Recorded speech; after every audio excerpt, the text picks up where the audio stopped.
राम राम बहन भाइयों माताओं, ज्ञान का निनाटन में आप सबका स्वागत है।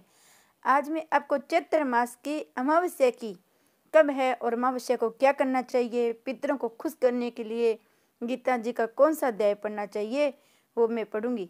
हम सब मिलके सुनते हैं। श्री कृष्ण भगवान की जय। चैत्र अमावस्या 21 मार्च 2023 मंगलवार को है।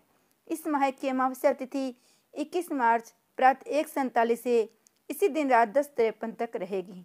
अमावस्या तिथि के स्वामी पितृदेव है। मान्यता है अमावस्या के दिन स्नान और दान करने से पूर्वजों को शांति मिलती है। वे अपने परिवार को सुख समृद्धि का आशीर्वाद देते हैं। चैत्र अमावस्या को भूतड़ी अमावस्या कहते हैं। इस दिन नकारात्मक शक्तियां का प्रभाव तेज होता है। इस साल चैत्र अमावस्या बेहद खास मानी जाती है। हिंदू धर्म में किसी भी अमावस्या तिथि का अलग अलग महत्व है। पूरे साल में 12 अमावस्या तिथि होती है जो महीनों में एक पड़ती है। यदि हम शास्त्रों की बात करें तो हर एक अमावस्या हर दूसरी अमावस्या से अलग होती है। अमावस्या का चंद्र चरण है। इस दिन चंद्रमा हमें दिखाई नहीं देते हैं। ऐसा माना जाता है यदि कोई व्यक्ति चैत्र अमावस्या के दिन पितरों की शांति के लिए उपाय करता है, उसके समस्त कष्टों से मुक्ति मिलती है। समस्याओं के समाधान के मार्ग खुलते हैं। इस दिन गंगा जैसी पवित्र नदी में स्नान करना भी विशेष रूप से फलदायी माना जाता है। इससे सभी पापों से मुक्ति मिलती है। अमावस्या को हिंदू कैलेंडर के अनुसार साल की पहली अमावस्या माना जाता है। इस दिन यदि कोई भी धार्मिक अनुष्ठान किए जाते हैं उनमें सफलता जरूर मिलती है। चैत्र अमावस्या के दिन पर विष्णु जी का पूजन करने से बड़ी समस्याओं का समाधान भी मिल जाता है। ऐसी मान्यता है अमावस्या तिथि के दिन हमारे पूर्वज धरती पर आते हैं, हमसे अपनी मुक्ति की कामना करते हैं। यदि आप इस दिन पितरों के लिए जल में तिल डालकर तर्पण करते हैं तो पितर प्रसन्न होकर सुख समृद्धि बने रहे इसका आशीर्वाद आपको देते हैं। जल तर्पण के साथ यदि आप ब्राह्मण को भोजन कराते हैं तब भी आपके लिए फलदायी होगा और दोष मुक्ति के उपाय मिलेंगे। चैत्र की अमावस्या पितरों के लिए खास दिन है। चैत्र अमावस्या के दिन दान पुण्य करने से मोक्ष की प्राप्ति होती है। इस दिन पितरों की शांति के लिए व्रत करना भी शुभ माना जाता है। यदि किसी दिन गरीब या जरूरतमंद को भोजन कराए तो वो भी आपके लिए फलदायी होगा। इस दिन प्रातः जल्दी उठकर किसी पवित्र नदी में स्नान करें। सूर्य को अर्घ्य देने के लिए पितरों का तर्पण करें। गरीबों को उनकी जरूरत की चीजें दान करें। इस दिन पितरों के नाम का दीपक मुख्य द्वार पर जरूर जलाए और उनकी शांति की प्रार्थना करें। चैत्र अमावस्या पर पिंपल के पेड़ के नीचे सरसों के तेल का दीपक जलाना भी फलदायी माना जाता है। हर एक महीने में पड़ने वाली अमावस्या तिथि अपना अलग अलग नाम, उसी प्रकार चैत्र की अमावस्या को भूतड़ी अमावस्या का नाम दिया गया है। इस अमावस्या का भूत प्रेतों से कोई नाता नहीं है, लेकिन मान्यता है इस दिन नकारात्मक शक्तियाँ तीव्र हो जाती है और नुकसान पहुंचा सकती है। लेकिन यदि आप सही तरीके से पूजन करती हैं तो किसी नकारात्मक शक्ति का प्रभाव आप पे नहीं होता है। क्योंकि इस साल अमावस्या तिथि मंगलवार के दिन पड़ रही है, इसलिए से भौम अमावस्या भी कहते हैं। यदि आप अमावस्या तिथि के दिन पितरों का तर्पण और दान पुण्य करते हैं तो पितर आपको आशीर्वाद देते हैं और पितरों की विशेष कृपा बनी रहती है। और आप पितरों के लिए गीता जी का 7वां अध्याय सुनकर पितरों के निमित्त तर्पण करते हैं तो आपके पितर हमेशा आप पे खुश रहते हैं। श्री कृष्ण भगवान की जय। गीता जी का 7वां अध्याय हम सब मिलके सुनते हैं। उसके उपरांत श्री कृष्ण भगवान बोले, हे पार्थ, तुम मेरे में अनन्य प्रेम से आसक्त हुआ मन वाला, अनन्य भाव से मेरे प्राण होकर योग में लगा हुआ, मुझको संपूर्ण विभूति, बल, ऐश्वर्य आदि गुणों से युक्त सबका आत्म रूप जिस प्रकार संसार रह जाने का उसको सुन। मैं तेरे लिए इस रहस्य सहित तत्व ज्ञान को संपूर्णता से कहूँगा कि जिसको जानकर संसार में फिर और कुछ भी जानने योग्य शेष नहीं रहता है। हजारों मनुष्य में कोई मनुष्य मेरी प्राप्ति के लिए यत्न करता है। उन यत्न करने वाले योग्यों में भी कोई पुरुष मेरे प्राण हुआ मेरे को तत्व से जानता है, अर्थात यथार्थ मर्म से जानता है। हे अर्जुन, पृथ्वी, जल, अग्नि, वायु और आकाश, मन, बुद्धि, अहंकार भी ऐसे ये 8 प्रकार से विभुक्त हुई मेरी प्रकृति है। ये 8 प्रकार के वेदों वाली तो अपरा है, अर्थात मेरी जड़ प्रकृति है। हे महाभाव, इससे दूसरी को मेरे जीव रूपा परा अर्थात चेतन प्रकृति जान की जिससे यह संपूर्ण जगत धारण किया जाता है। हे अर्जुन, तू ऐसा समझ, संपूर्ण भूत इन दोनों प्रकृतियों से ही उत्पत्ति वाले हैं। मैं संपूर्ण जगत का उत्पत्ति और प्रलय रूप हूँ, अर्थात संपूर्ण जगत का मूल कारण हूँ। इसलिए हे धनंजय, मेरे सिवा किंचित मात्र भी दूसरी वस्तु नहीं है। ये संपूर्ण जगत सूत्र में सूत्र के मणियों के सदृश मेरे में गूंथा हुआ है। हे अर्जुन, जल में मैं रस हूँ, चंद्रमा और सूर्य में मैं प्रकाश हूँ, संपूर्ण वेदों में ओंकार हूँ, आकाश में शब्द, पुरुषों में पुरुषोत्तम हूँ, पृथ्वी के पवित्र, गंध और अग्नि में तेज हूँ, संपूर्ण भूतों में उनका जीवन हूँ, अर्थात जिससे वे जीते हैं वे मैं हूँ, तपस्वियों में तप हूँ। हे अर्जुन, तुम संपूर्ण भूतों के सनातन कारण मेरे को ही जान। मैं बुद्धिमानों की बुद्धि, तेजस्वियों का तेज हूँ।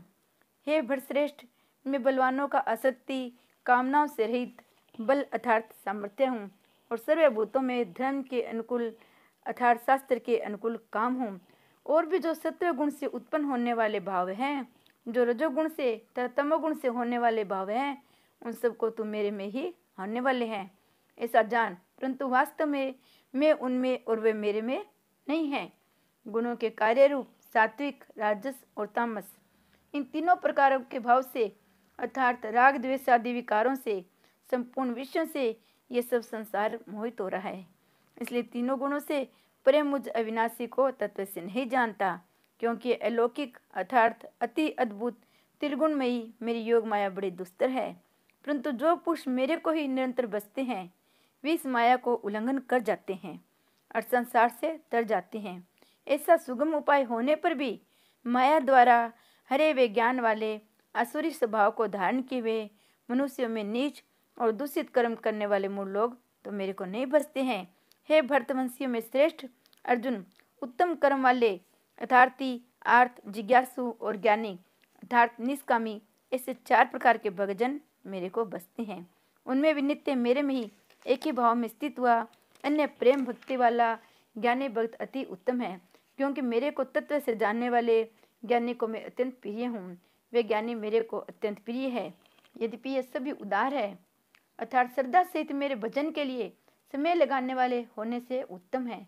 परंतु ज्ञानी तो साक्षात मेरा स्वरूप ही है, ऐसा मेरा मत है, क्योंकि स्तर बुद्धि ज्ञानी भक्त अति उत्तम गति स्वरूप मेरे में ही अच्छे प्रकार स्थित है। जो बहु जन्मों के अंत के जन्म में तत्व ज्ञान को प्राप्त हुआ, ज्ञानी सब कुछ वासुदेव ही है, अर्थात वासुदेव के सिवा अन्य कुछ है ही नहीं। इस प्रकार मेरे को जो बसता है वह महात्मा अति दुर्लभ है। हे अर्जुन, जो विषयासक्त पुरुष है वे तो अपने स्वभाव से प्रेरे हुए तथा उन भोगों को कामना द्वारा ज्ञान से भ्रष्ट हुए उस नियम को धारण करके अर्थात जिस देवता की पूजा के लिए जो नियम लोक में प्रसिद्ध है उस नियम को धारण करके अन्य देवताओं को बसते हैं, अर्थात पूछते हैं। जो सकामी भगत जिस देवता के स्वरूप में श्रद्धा से पूजना चाहते हैं उस भगत की मैं उसी देवता के प्रति श्रद्धा को स्थिर करता हूँ। वह पुरुष उस श्रद्धा से युक्त हुआ उस देवता के पूजन की चेष्टा करता है।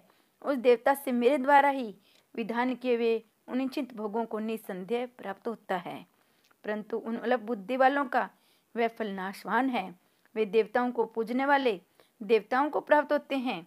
मेरे भगत चाहे जैसे ही बजे सेंस में वे मेरे को ही प्राप्त होते हैं। ऐसा होने पर सब मनुष्य मेरा भजन नहीं करते।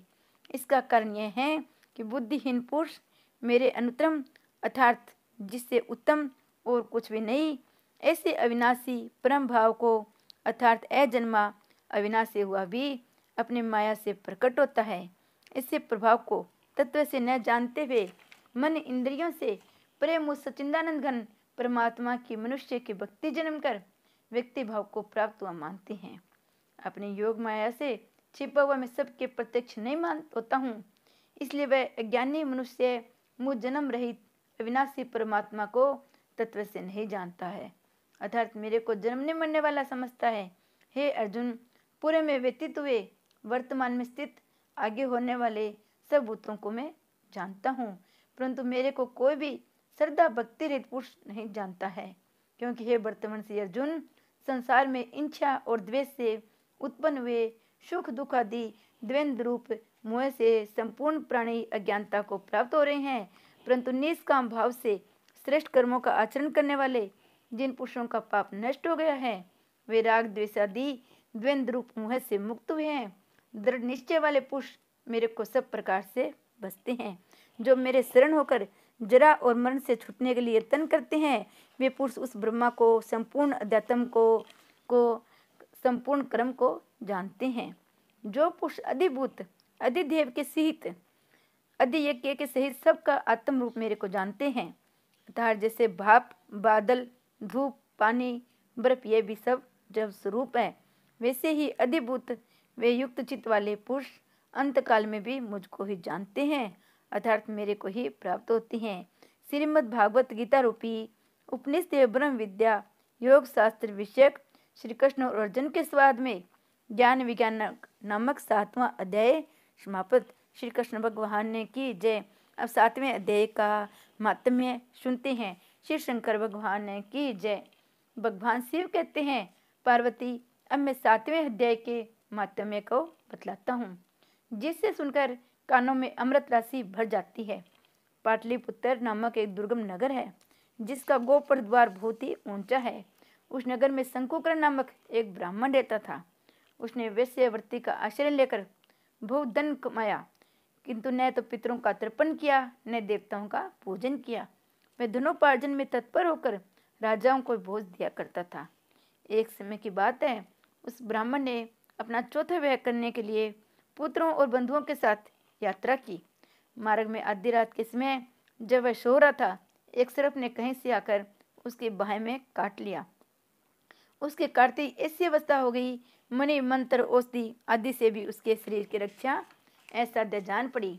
तत्पश्चात कुछ क्षणों में उसके प्राण पंखेरु उड़ गए। फिर बहुत समय के बाद वह प्रेत सर्प योनि में उत्पन्न हुआ। उसका चित्त धन की वासना में बंधा हुआ था।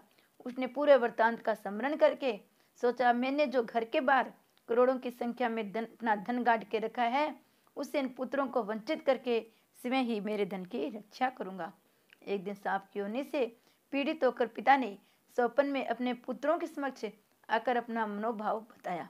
तब उसके निर्कुश पुत्रों ने सवेरे उठकर बड़े विस्मय के साथ एक दूसरे से स्वप्न की बातें कही। उनमें से मंझला पुत्र कुदाल हाथ में लिए घर से निकला और जहाँ उसके पिता सर्प योनि धारण करके रहते थे, उसी स्थान पर गया। यद्यपि उसे धन का स्थान का ठीक ठाक पता नहीं था, तो भी उसने चिन्हों से उसका ठीक निश्चय कर लिया और लोभ बुद्धि से वहां पहुंचकर बम्बी को खोदना आरंभ किया। तब उस बम्बी से बड़ा भयानक सांप प्रकट हुआ। बोला, ओ मूढ़, तू कौन है? तू किस लिए आए? क्यों बिल खोद रहा है? अथवा किसने तुझे भेजा है? ये सारी बात आप मेरे सामने बताओ। पुत्र बोला, मैं आपका पुत्र हूँ, मेरा नाम शिव है। मैं रात्रि में देखे हुए स्वप्न से विस्मित होकर यहाँ का श्रवण लेने के कौतूहल से आया हूँ। पुत्र की वाणी सुनकर वह सांप हंसता हुआ उन स्वर में इस प्रकार स्पष्ट वचन बोला, यदि तू मेरा पुत्र है तो मुझे सिंगरी बंधन से मुक्त कर। मैं पूरे जन्म के गाड़े हुए धन के लिए सर्प योनि में उत्पन्न हुआ हूँ। पुत्र ने पूछा, पिताजी आपकी मुक्ति कैसी होगी? इसका उपाय मुझे बताइए, क्योंकि इस रात में सब लोगों को छोड़कर मैं आपके पास आया हूँ। पिता ने कहा, बेटा, गीता के अमृत में 7वें अध्याय को छोड़कर मुझे मुक्त करने में तीर्थ, दान, तप और यज्ञ भी सर्वथा समर्थ नहीं है। केवल गीता का 7वां अध्याय ही प्राणियों के जरा मृत्यु आदि दुख को दूर करने वाला है। हे पुत्र, मेरे श्राद्ध के दिन 7वें अध्याय का पाठ करने वाले ब्राह्मण को श्रद्धा पूर्वक भोजन कराओ, इससे निस्संदेह मेरी मुक्ति हो जाएगी। बस अपनी शक्ति के अनुसार पूर्ण श्रद्धा के साथ वेद विद्या में प्रवीण अन्य ब्राह्मणों को भी भोजन कराना। सर्प योनि में पड़े हुए पिता के वचन सुनकर सभी पुत्र ने उसकी आज्ञा के अनुसार उससे भी अधिक किया। तो शंकुकर्ण ने अपने शरीर को त्याग कर दिव्य देह धारण किया। सारा धन पुत्रों के अधीन कर दिया। पिता ने करोड़ों की संख्या में जो धन बांट कर दिया था, उससे वे सदाचारी पुत्र बहुत प्रसन्न हुए। उनकी बुद्धि धर्म में लगी हुई थी, इसलिए उन्होंने बावड़ी, कुआ, पोखरा, यज्ञता, देव मंदिर के लिए उस धन का उपयोग किया और अंशालाएं भी बनवाई। तत्पश्चात 7वें अध्याय का सदा जप करते हुए उन्होंने मोक्ष प्राप्त किया। पार्वती, ये तुम्हें 7वें अध्याय का महात्म्य शिव जी ने बताया है, जिसके श्रवण मात्र से मानव सब पातकों से मुक्त हो जाता है। इस 7वें अध्याय का महात्म्य श्री शंकर भगवान ने पार्वती जी को बताया कि 7वें अध्याय का जप करने वाले का हमेशा मुक्ति और मोक्ष मिलती है। श्री शंकर भगवान की जय। जय श्री कृष्ण भगवान की जय। अमावस्या के दिन 7वें अध्याय को सुनकर पितरों के निमित्त करने से घर में सदा सुख शांति बनी रहती है। पितर खुश होते हैं और पितर आशीर्वाद देते हैं। श्री पितृदेव की जय। जय श्री कृष्ण भगवान की जय।